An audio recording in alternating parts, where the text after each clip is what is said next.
The Sound Off Podcast. The show about podcast and broadcast.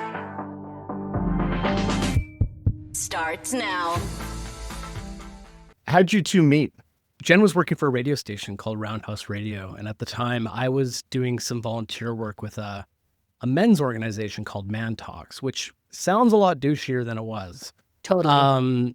And I used to do the morning show at this radio station every, couple weeks, I guess, once a month, maybe. Yeah. And Jen was the producer of the show. And our third partner at the time was the audio engineer. And so we met through that. We met through radio, and I was just impressed that here was this guy that would consistently show up at 6 a.m. to go on live radio, fully prepared. Yeah. And I was like, so when Roger had this idea of doing podcasting with brands, I was like, yeah, you'll do, because the work ethic is clearly there. Passion is there for podcasting. So it seemed like a good bet. Why did Roundhouse Radio fail? Oh, that's an interesting question. You're full of them. Yeah. Roundhouse Radio was a really interesting small FM radio station. It was a new license, and I think it failed because the business model was incorrect and not of the times. So if you're, they're a private radio station with a community focus and a very small range. Hyper-local storytelling, small range. And so if you're like Toyota, you don't want to pay for an ad on a little station like that because it won't go as far. And so they just didn't get, I don't think, the advertising dollars they were hoping to get to really fund the station. And nor did they have access to all that lovely, sweet community funding that comes from true community radio. So they were just kind of splinched in the middle, and it didn't work, which was too bad. There was a lot of talent and good storytelling there. I remember also the leadership team was quite reticent to embrace anything digital or even and then podcasts. Ironically, that guy started a podcast agency. He went on and copied Jar and started his own podcast company. Yeah. But it's fine. Yeah. Okay. No, I mean, we take it as came around in the end. Yeah, we take it as a compliment. Yeah. Well, Roger, you got a background in agency and agency work. And I think inside radio stations, we've always said, oh, they just look at 2554 and then we'll buy the first 3 to 5 stations. And then that's really, the end of it. Right. Does that happen? No, not at all. I mean, good. The reality is I was lucky enough to work for some of the bigger agencies, and we weren't buying the media ourselves. We had partner, media agencies that we would brief, and it was very much, a serious brief that would be handed over, or we would sit in a room together and talk about not only the audience, but also the objectives of the campaign. And I found that over time, the media became much more embracing of what the creative idea was going to be. And then they would find a way to make that come to life. Now, don't get me wrong. The reason I left, actually, the advertising, is because things were getting very much down the road of programmatic, and everything was just, set it and forget it. Let the computers do the work, and I found the creative was actually being sucked out of it all. But yeah, for the most part, they took the brief to heart. What was your first podcast? Because I was actually told from Steve Pratt, you'll always remember your first. Yeah. Well, for me, it was a podcast called Man Talks. I was volunteering with this nonprofit group. It was a men's support group. Our whole mission was to make men better fathers, husbands, sons, community members. And we did it sort of in these live talk formats in different cities. It was a playoff of TED Talks, which I had never understood why the lawyers didn't come. And at the time, I was really into podcasts just on a personal level. And I said to the founder, let's start a show. And it took off. Did very, very well for itself. It was just a simple chat show with interesting man, and I think it still exists today. But I'm think not connected so. to it. Yeah, and there's a community around it. It was a good example of how a podcast can be used to build a community around it and really have that kind of integrated relationship with an audience. Yeah. What was your first one, Jen? Well, I come from radio, so I made a lot of documentary style audio work in my early career. So like things like I did a whole long, like hour-long feature about a cult leader on the coast of British Columbia It called was Brother so good. 12, It was things like it's so good. that. A lot of community storytelling, things like that. And then in terms of podcasts that I discovered, the one that kind of blew my mind the most was definitely Radiolab. Because I think if you work in audio storytelling, that show broke the mold. That show did really multi-layered editing, theme-based storytelling. Their editing style was tied to their concepts of each episode. So if they were doing an episode about loops, they would edit the show with a series of repeating loops, things like that. It was just like very kind of form forward, and I really loved it. It So was that also for showed me, me. I was the same one. It's the same with me. And that was the first real sort of like emotional connection I had with a host. And I love Jad, but Robert Krulwich was my spirit animal when You it like the comes. grumpy guy? Yeah. Yeah, that but he was tracks. also like to me he was kind of the most like curious, but also it felt like he was just like he would fall in love with ideas and things, and yeah, I always loved Yeah, that. but he brought a good sort of sometimes skeptical to Jad's Right. like bright-eyed thing. Yeah, they were a good match. Now, which would be the Jad in our relationship? It depends on the day and the time of the month. I'm Yeah. usually Robert, though. Okay, if you say so. When you first started making shows at Jar Audio, did you know they were branded podcasts? Yeah, definitely. And we went into it completely with that in mind. Again, coming from the advertising world, I started to hear brands making shows, but I kept hearing that they weren't performing. Not just from like a podcast perspective, but from an actual brand perspective. And that really bugged me because I spending all this money and it's not seeing a return.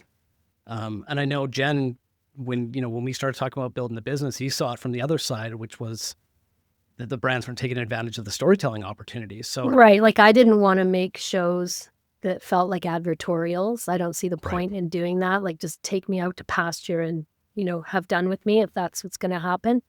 So, and I heard and saw a lot of brands kind of going down that road mistakenly, right? Thinking that they've got something to sell and they're going to talk about it on a podcast, right? And that's just such a poor idea for building audience. And so I really thought that as a storyteller, I would have something to offer there. And I think also we we never really wanted to create our own podcasts as a company. Like we didn't have any interest in owning our own IP. We felt a lot more comfortable being paid for the work we were doing up front, and so yes, we knew exactly what we were getting ourselves into, and that we were going to have brands underwrite the work we wanted to do with them. That being said, we have a fairly broad definition of brand, and Yeah. we also work with nonprofits. We've worked with Canadian Theatre Company. Like we'll work with all kinds of different quote unquote brands who come to us with budget and a dream. Yeah. Well, Jen, you touched on it, and that's how do you make a branded podcast sound like it doesn't belong on CKNW on Saturday afternoon as an advertorial Right. type Yeah. piece of audio? There's a few things. We do we have a strong process now that we've developed around this very question to interrogate the goals that the brand has for the podcast. Who are they trying to reach and why? What is it that they're trying to show about themselves? What aspect of themselves as a brand are they trying to get across? Emphasize. And usually it's sort of, we have all kind of like deep values conversations so that we understand who the brand is kind of from a values-based perspective. That gives us the general outline of the sandbox that we can play in. But what we try to avoid is like too many references to the brand, having all of the guests be from the brand. We will make a show sometimes where the host is from the brand, but only if that host brings something to the conversation, like an added value, like a subject area expert or something like that. And we're very cautious around that because it's a big turnoff for many audience members. They would rather hear a more neutral character introducing the topics and things like that. So we dance carefully around that, and a lot of it has to do with figuring out who is the target audience and what do they want. Do they want to hear from your brand? Because sometimes they might, like in the case of a podcast that we're making for the Wharton School right now.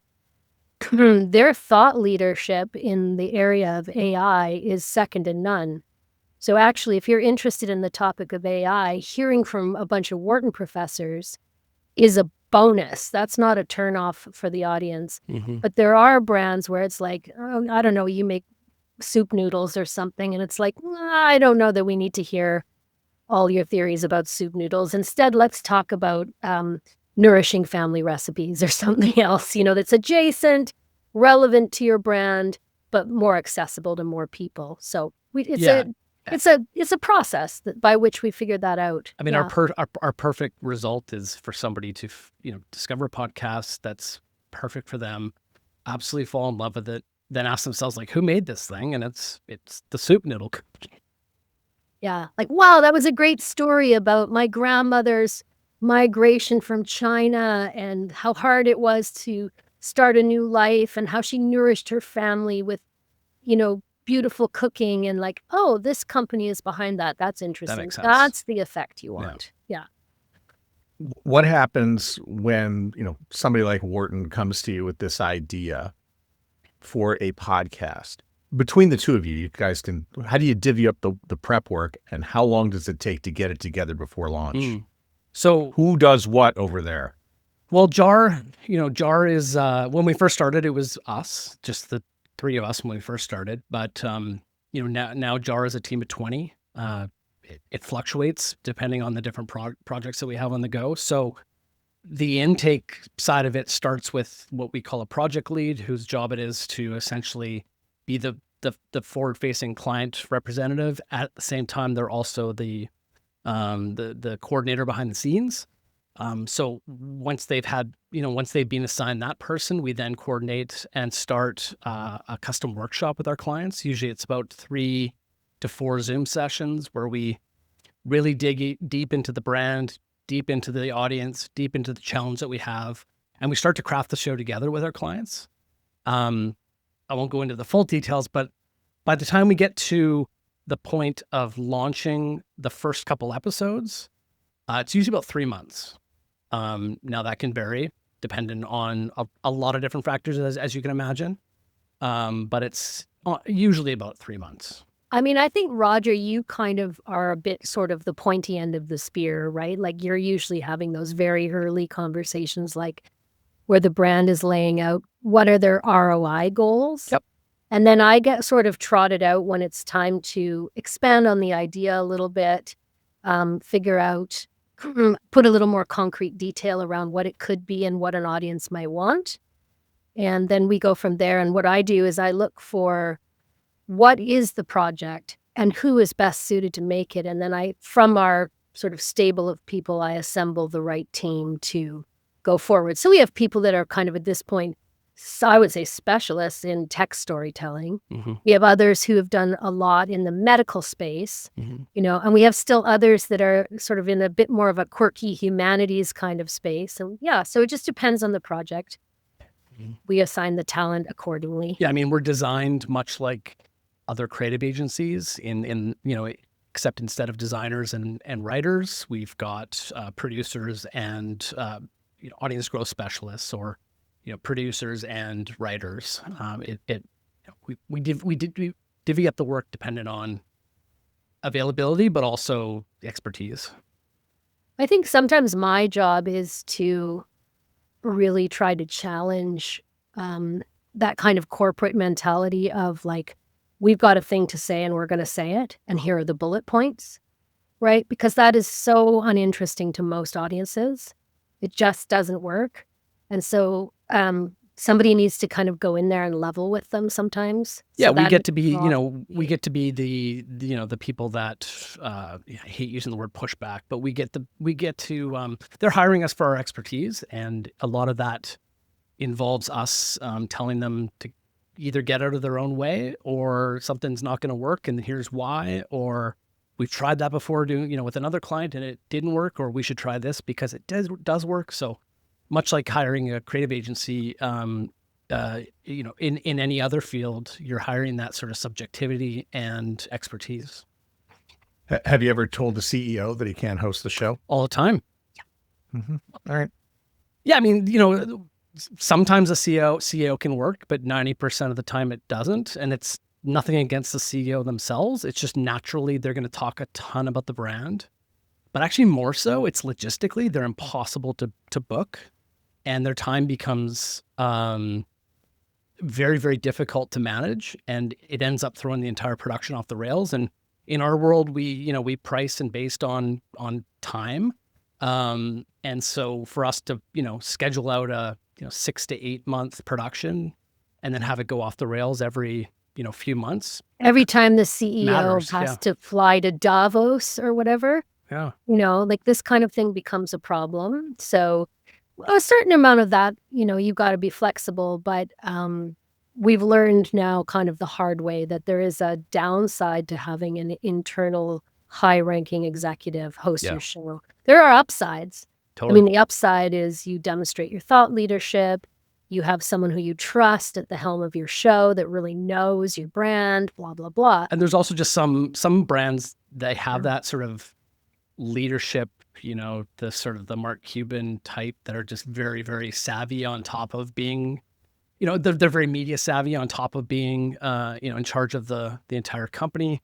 And you would have no problem putting them as the host of the show. But those are few and far between.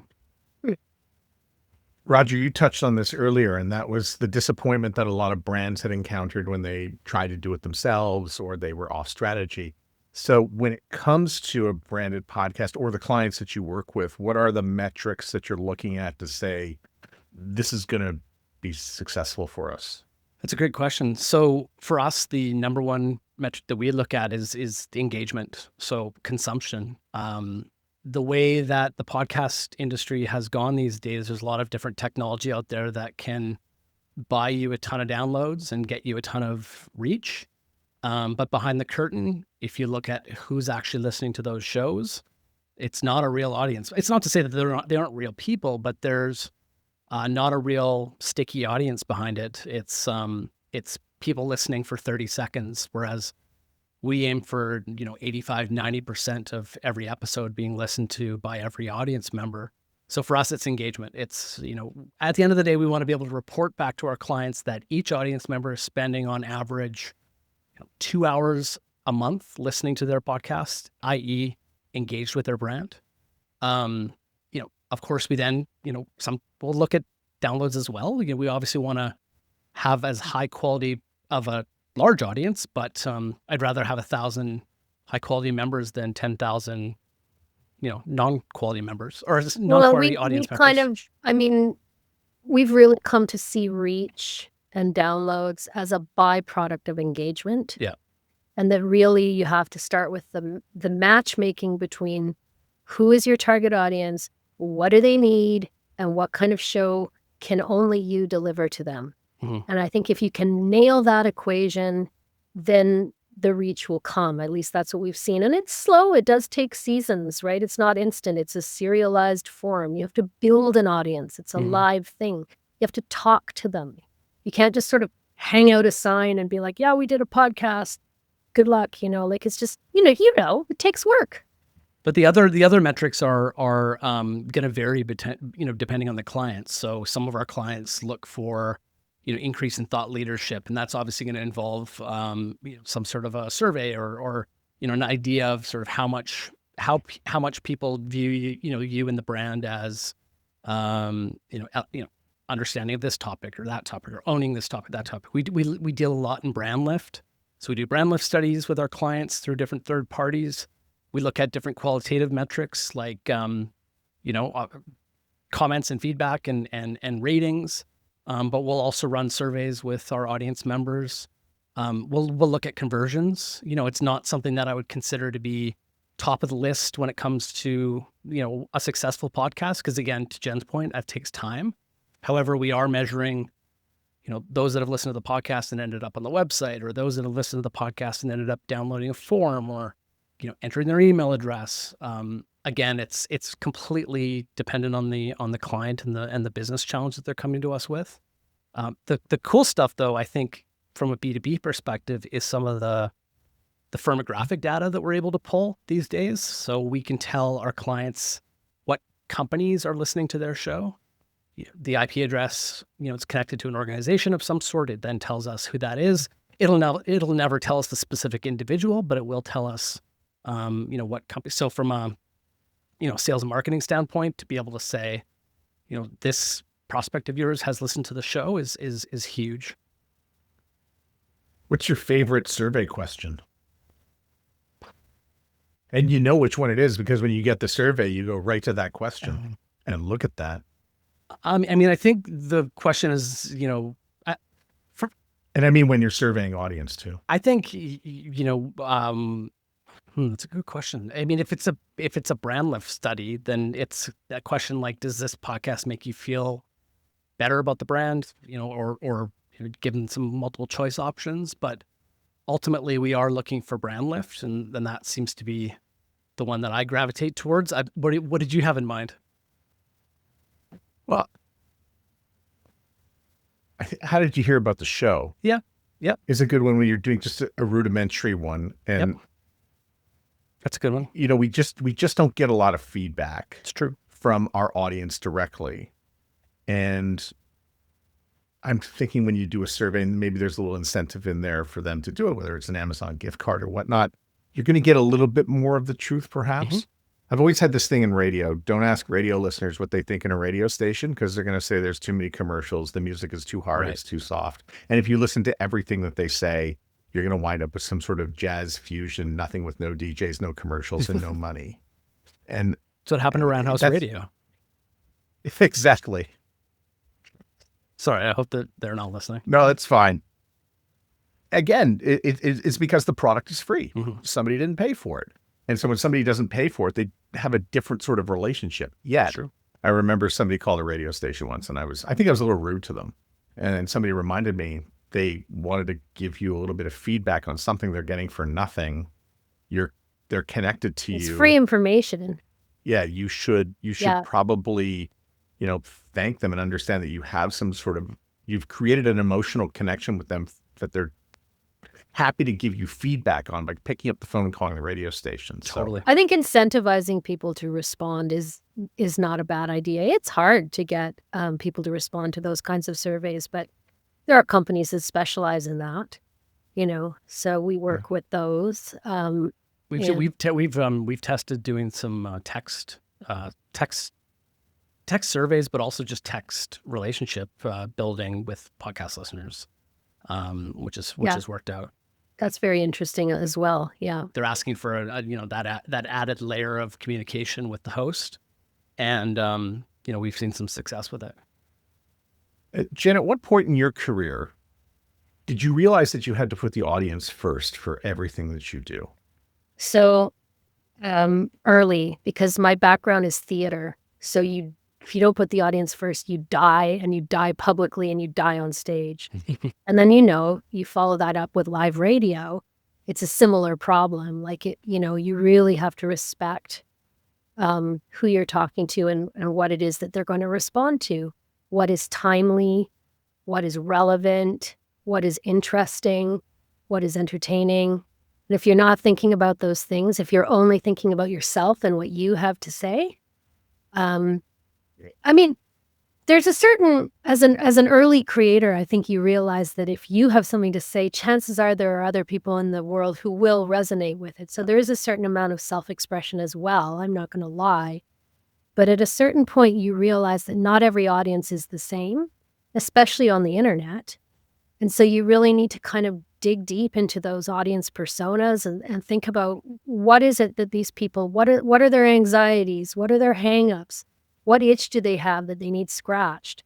And how can you help them? And if you take that super generous approach, I think for me, it dawned on me probably more in the podcasting space than it did even in radio. But radio to a certain extent, because every show had its target audience. Like the Sunday morning CBC crowd is very different than the late night, music CBC crowd. They're totally different people are listening to those two things, right? So in a way, I've always been trained to think along the lines of the specifics of the audience and to try to deliver something that they're going to like and respond to, because especially in radio, they will tell you if they don't like it. You'll hear about it. CBC, they used to phone and they'd be like, you guys used a bird sound that didn't sound native to that region. Like, those listeners would keep you honest. So I had good training. Thank you, CBC listeners. Can I add though that when Jen and I first started the company, I remember Jen, holding my feet to the fire over, a decision, and essentially what she said was, not only is this a audience first medium podcast, but we're also asking them to take a little bit of a leap of faith, listening to a podcast by a brand.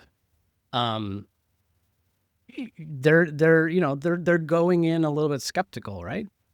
Or a lot skeptical. And so we need to really deliver for them. And if you take advantage of that as a brand, if you, sort of give them crap, for lack of a better term, it's going to turn into a negative versus a positive. Yeah, you have to respect like the sanctity of the headspace between people's ears, right? And no matter whether it's branded or not branded podcasts, and we could get into the definition of those things. I think they're becoming increasingly blurred, personally. But the pact that you make with the audience member, it's an individual person in podcasting, especially because it's not like it's cranked over a stereo and lots of people are listening. It's one-on-one communication.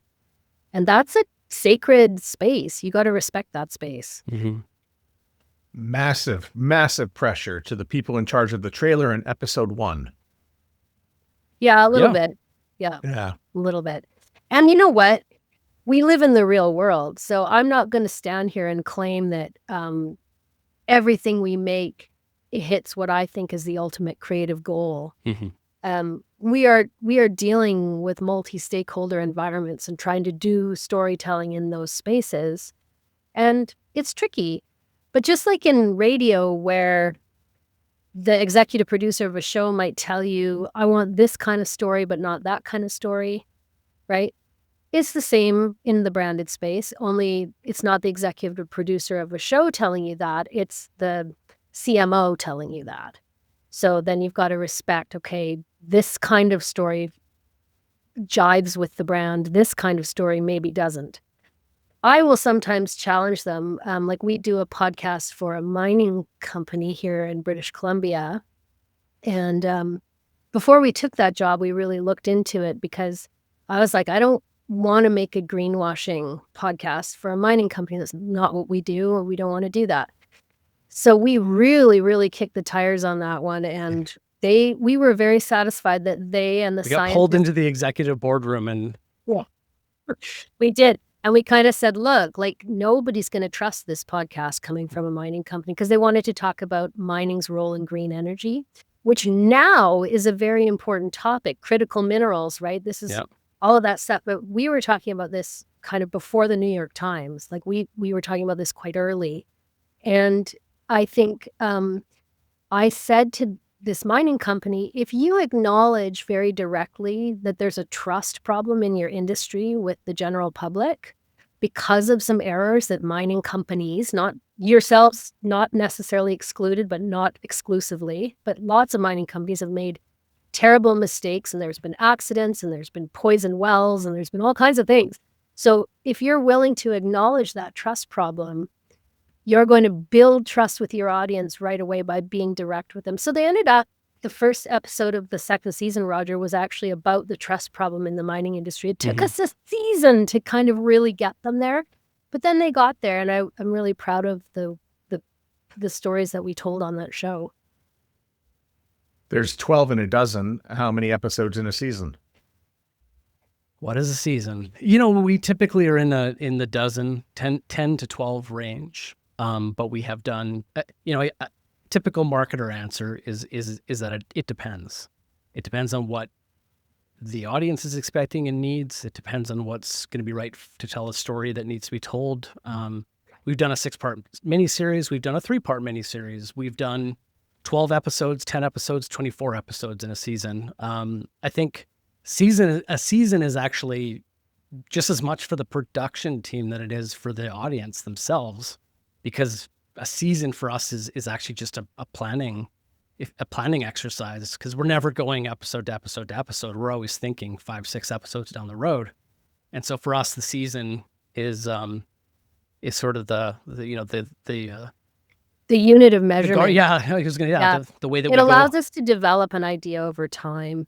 I mean, Roger, you kind of touched on it, but I think part of the value of doing a podcast, especially if you are a brand, is that you're going to get all this information about your audience, how long they listen, where they live, all of those things, right? So if you only do 4 episodes, you don't get that much information. You don't get as much, and so much of the work goes into the concepting and figuring the whole thing out. What is it going to be?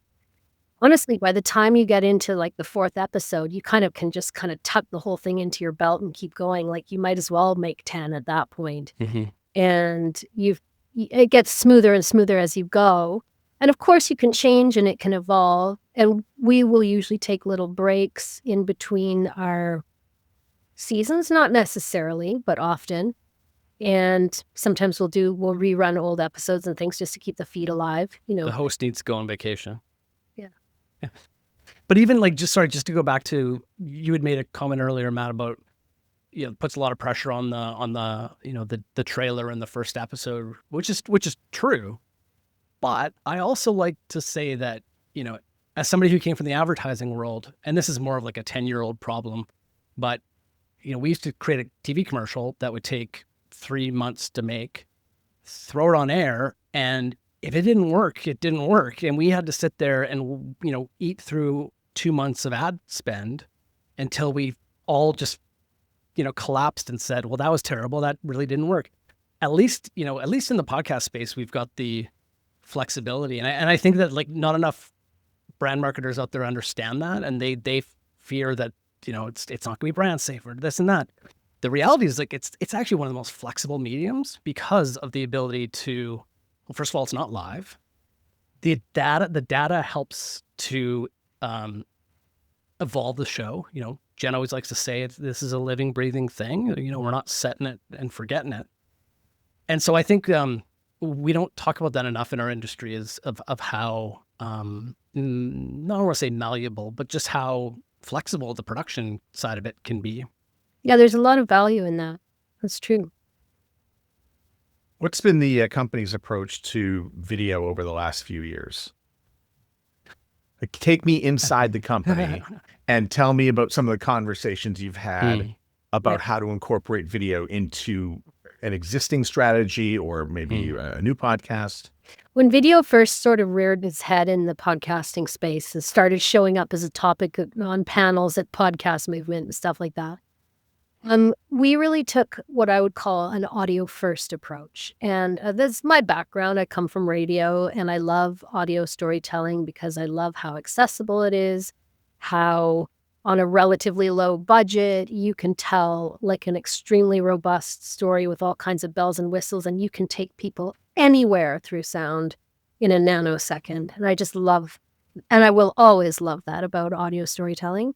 So that's sort of where my heart comes from and lies. So we, for a long time, I would say we were a bit suspicious. I wasn't really seeing a lot of strong examples of video podcasts. It was mostly talking head that looked like a recorded radio show. And it was like, well, why bother? Because one of the things that I love about podcasting is the ability to don headphones and go for a walk with my dog and learn something while I do it, right? So until we started to experiment on our own with trying to work on ways to make video podcasts that embrace some of the potential of the visual medium. So some good lessons have come from the YouTube creators in terms of how to make your openings more dynamic, how to make strong and arresting thumbnails that get noticed in the sidebar, how to do good show notes that are broken down by chapter so that it's more accessible and SEO friendly. Like once we started kind of delving into this, and also, of course, these kinds of online platforms which allow multi-camera editing so you can show reaction shots and things like that. I mean, you can actually make it somewhat dynamic. And for those people, we understand that there's an entire generation. I mean, I teach creative writing for podcasting and new media at the University of British Columbia. So I know that the 20-year-olds are on YouTube all day long, if not TikTok. It's one or the other. So they're finding us. They're finding our shows on YouTube. So you need to be there. You got to be there. There's some really interesting stats, though, about engagement rates and consumption rates on YouTube. They're, by and large, the same content will be a lower consumption rate on YouTube than it is in audio, because once people commit to an audio show, they listen longer. They tend to listen. It's a commitment, whereas on YouTube, they've got the constant distractions and the little thumbnails down the side of the screen, So everything that we're doing right now as a company, we found some great video partners that we're working with to sort of expand our capabilities. And now I feel that we're very strong in this space because we didn't really want to come out and do it badly. Yeah. Right. So we've been playing around, we've been experimenting, and now we've kind of learned some really good lessons. There's a lot is possible. But I think you still have to respect the nature of the medium. It is a casual, authentic, chit-chatty medium, very, very conversation-based a lot of the time, not always, right? And so you just have to respect that. You're not making Scorsese, you're not making a documentary, but there are things you can do to jazz it up. Okay. Just to add on sort of my side of the fence from a business development standpoint, like Jen said, we didn't really jump into it head first. We just kind of took a bit of a wait and see sort of approach, but I didn't have a lot of clients that would come to me, or I didn't have a lot of prospects that would come to us saying, I want video first, that actually held up to the scrutiny of like, why do you need video first? Because I would ask the question, why? And the answer 9 times out of 10 was because it seems like that's the thing to do now, which is not, it's understandable, but also it's not strategically sound. And so when we really sat down and chatted about it, we asked the questions like, who's your audience? Do you have other videos under your brand's umbrella on you? Like, do you have a YouTube channel? Yeah. Like if your target audience is CEOs, for example, or C-suite executives, and I don't know, those folks are listening to audio primarily while they're on the treadmill or commuting to work. Yeah, they are not spending hours and hours and hours on rabbit running holes running through the airport. And so like we would ask questions like that, and then quite honestly we would get into the budget side of it, which is a whole other ball of wax. In some cases it was doubling the budget, and then to not be able to confidently say that their audience is actually on YouTube and is really going to resonate with this, it didn't really hold water. So I think, call it luck or call it just, not allowing ourselves to take the bait quickly. I think we have done it the right way, which is a little bit of a wait and see approach. And also to Jen's point, like it's not our first love and experience. That's not where it comes from. So I think bringing in the right partners and treating it like they're the professionals that just happen to be part of our team has been the right approach so far. Mm-hmm. Every medium has its strengths, right? And so I, as a creative person, refuse to just make something for the video medium that really feels like it's meant for the audio medium. Like I don't understand that. Like you make different editing decisions for different reasons. So can you translate? Of course you can, back and forth, right? Like you said with your t-shirt, I'm in it for the algorithm or whatever, your video t-shirt. We all need our I'm t-shirt. just here for the surge. Yeah. Well, one thing that you can do though is you can do a really creative audio podcast, and then you can supplement with short form video content that goes out on TikTok and YouTube and all that. If you record it through something like this medium that we're on now, you have all of the abilities to do all of the above. So Just to add to I know we've talked about this for a while now, but just to also add, and I'm willing to have anybody correct me if I'm wrong, because I please tell me if I'm wrong. you're wrong. No, just kidding. Fair enough. No. I've yet to see any data from YouTube or from any other source that shows how much people are watching podcasts on YouTube. Clearly they're engaged with them. Clearly they're finding them, but how much are their eyeballs actually watching?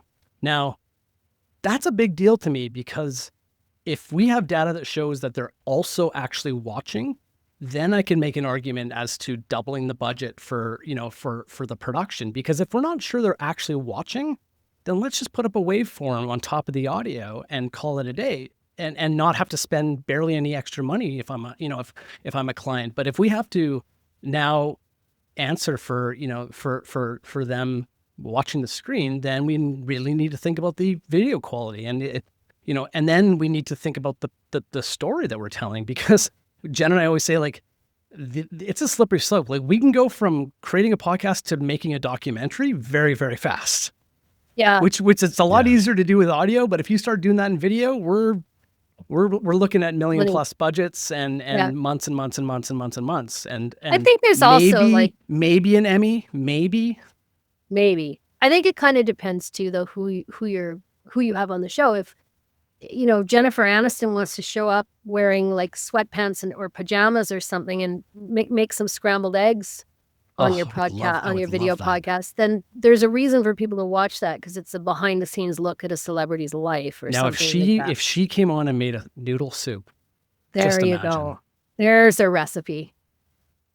Well, Roger, you bring up a really, really good point, because this show that we're doing, where the three of us are just talking, which will be repurposed in some manner for video, is going to be probably about 5 or 6 minutes longer than the edited and final experience, which is designed for audio. Yep. And if people are listening to this on YouTube, or if I were to upload the video to Spotify, they're now getting the audio from the video, which is not what I want them to listen to. Mm-hmm. So that's a very, very good point you made. Yeah, so we tend to do a separate edit for all of our audio that we're translating. If we're doing a video first production, we also do an audio edit, which requires, a bit more music to fill in some of the gaps, where maybe in the video version, people were, I don't know, winking at each other or something. There was a moment of glances were exchanged, or it made sense. If Jen came up behind me with a knife. Yeah, I'm always. You can see me on video, but you can't see the knife on, through audio. So you have For to those who are listening that. At home, Roger is extremely ridiculous looking. It's true. I look like a thumb. You guys have your own branded podcast.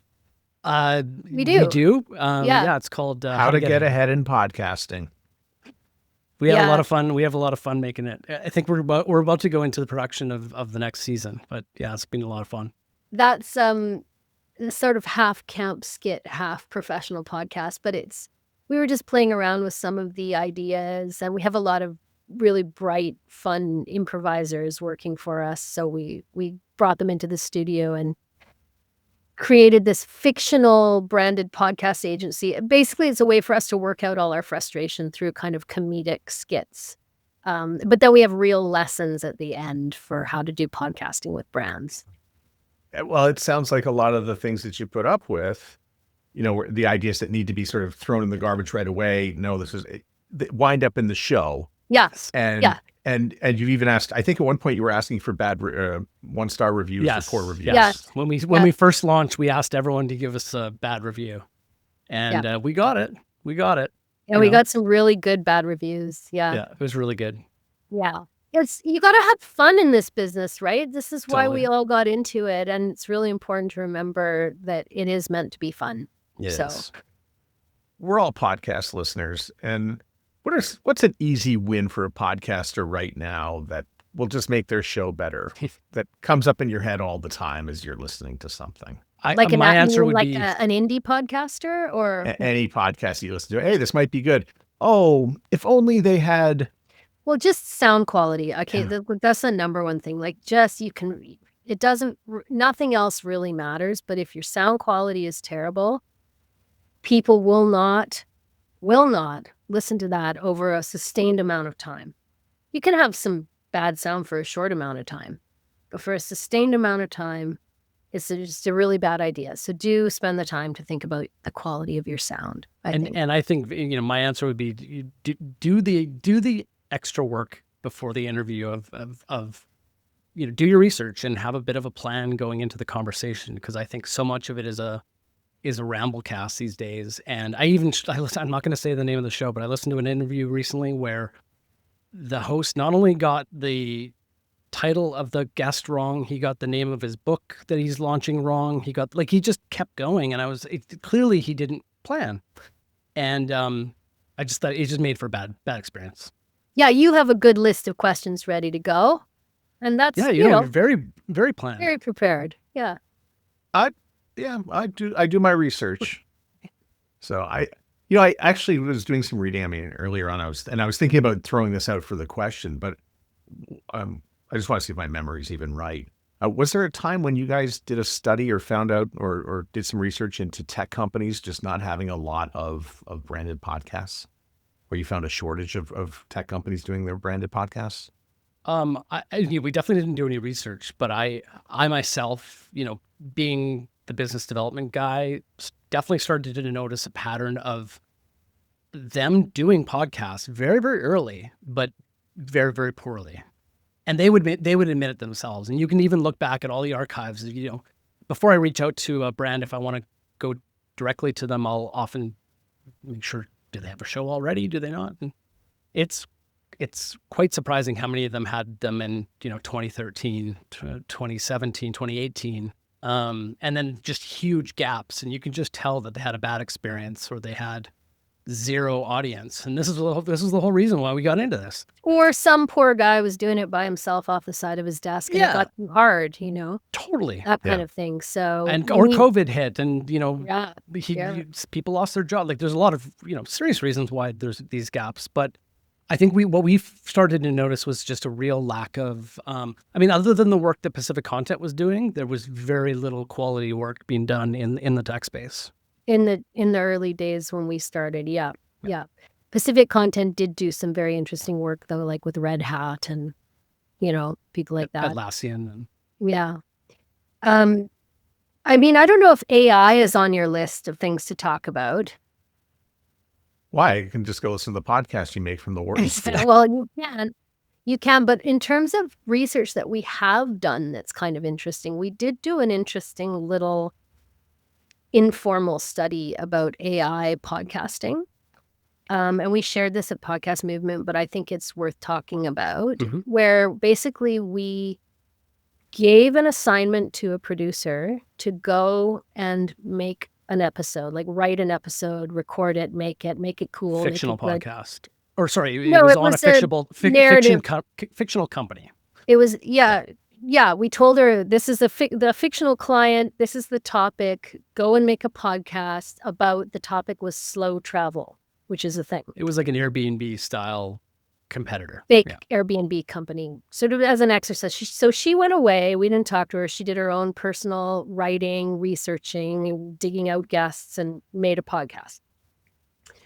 Then over here, we took our little internal sort of red team and decided to have them interrogate the process of making a podcast with AI. So we used, at that time, it was a couple years ago, but every tool available to us to make a podcast with AI.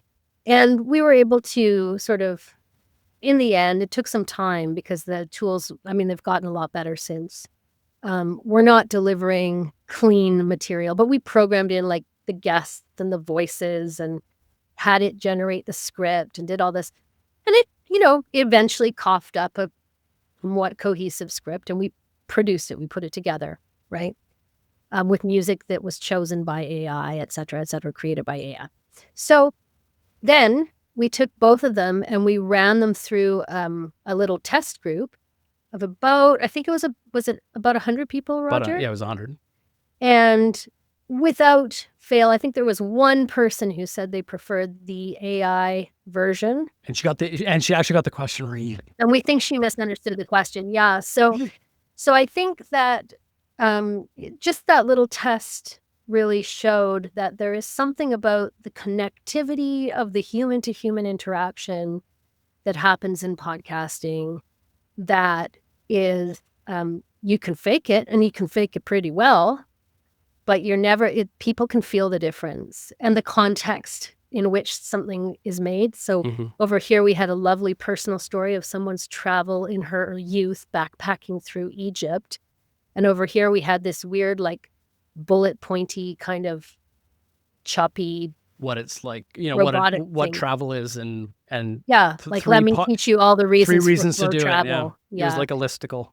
Yeah, and so just like talking about, and even if they had been kind of on the surface the same, I think the context of having a human being tell you a story that matters to her is always going to matter to an audience. So that is a piece of interesting research that we did do that we're quite proud of. Yeah.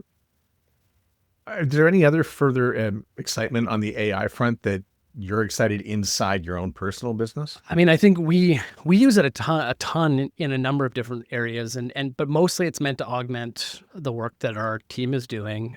So yeah, we'll use it for some research. We use it for the editing, of course. From an operations standpoint, we use it a ton.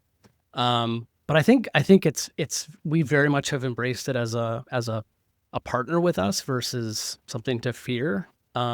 And we definitely see it getting better and better. But to Jen's point, this is, I often think about, because we're in a unique position because we don't just make shows, we make them with brands. And so we need to think about it from like a branded content perspective. And, if anyone's ever read the Edelman Trust Barometer, which is an annual report that Edelman, which is a big PR firm, puts out every year, pretty much all of the major institutions are failing when it comes to building trust. Now, I always think to myself, like, is adding more AI into your content going to increase trust or decrease trust? And to me, it needs to just be, we need to lean into the authenticity of it, but help it be made, but still lean into the authenticity of it. Because to Jen's point, do you want to hear about, the positive reasons to backpack through Egypt, or do you want to hear someone's personal experience and stories? So we're not afraid. Or another way to put that would be like, if you're listening to a story about cancer, are you going to, on the one hand, here's a cancer survivor telling you their experience, and on the other hand, here's the same words but spat at you by an AI. Which one is going to hit you more in the heart, right? And it's obviously the person who's been through the experience. So yes, things like that, I think. But we're also very aware of the problems around bias, the problems around hallucinations, the problems around accuracy. And because we work with brands, we need to be very, very, very careful about these things. Brand safety is incredible. Like, our whole reputation is based on, we hire journalists to fact check, and that's, so you can use AI to brainstorm, but you better fact check, because if you assume that it's correct and it's not correct, you could cause a major problem. So, yeah. There's a lot of commercial radio people who listen to this show. What do they need to know about producing audio in the podcast space that they need to unlearn from commercial radio? And I love this question because I think I got the right two people to answer it. I can talk a little bit about just the format stuff. So because terrestrial radio is usually time-based, podcasting has looser parameters around how long something needs to be. You have less of an obligation to constantly rebrand the show. Like, you're listening to this, you're listening to this, you're listening to this. Just in case you forgot, you're listening to this. You don't need to do that. So you don't need to tell someone that they're going to hear something, play the thing, and then tell them what they've just heard, the way you do in live radio. So I think that those kinds of things are a big part of it. And then the other thing that you can embrace is around, it's okay if your story isn't hitting the maximum number of people's funny buttons or whatever, because podcasting there are a lot of niche audiences. So you might make a show that is specifically for people who renovate old bowler trailers, right? And that's your audience. And so you got to talk to those people, right? And so I think that's a bit of a shift from radio, where you're really trying to kind of hit the middle ground a lot of the time in terms of who the audience is. So Jen stole my answer. It was going to be sorry, man. That's okay. It's okay. It's all right. Also, I was going to say bowler trailers, but that's just weird. Did you guys know you'd made it as a company once there was a phishing scam for employment that had emerged? Oh yeah, you heard about that. And you did do your research. That's one of yeah, you did. That's one of honestly, that is No, I applied. That's true. Yeah. Okay. That is one of the things that made us realize we made it. That was also a very eye-opening experience. Yeah, for those that don't know, I started getting applications for not applications, but I started getting emails from people about this job, and we didn't have a job out there. And when I dug into it and had a conversation with somebody, he said, not only was there a job posting, but I actually interviewed with somebody from your company. And it turned out that it was a huge phishing scam. Essentially, it was all done online. They put somebody through an interview, and at the end of the interview, I think the interview was done over chat, I believe. It wasn't, voice to voice. And there was a few podcast companies that were targeted, actually. Yeah, and but the end of it was, hey, we need you to get started right away. You've got the job. We got a job for you right away. We need you to buy some equipment in order to do the job. Can you just buy the equipment and then send us the receipt, or send us your banking information, and then we'll deposit you the money right away. We got to do this anyways, for your salary. So, and it was at that point that people realized, like, it doesn't seem right. And so the whole phishing scam was they were going to tap into their bank accounts, and they're getting more and more good at it. Yeah. I got an email last week and it was from somebody who I work for, or somebody who works for me. And it was, hey, my banking information has changed. Send the money here instead. Yeah. Ooh, that's a nasty one. And then I was like, oh, okay. And I didn't even think of it twice. And then I asked on Slack, I said, is this you? Yeah. So the creepy ones for me now are I'll get a message on Slack by like one of our interns who, I communicate with our interns all the time, but in this case, they got a text message from me, which I would never do.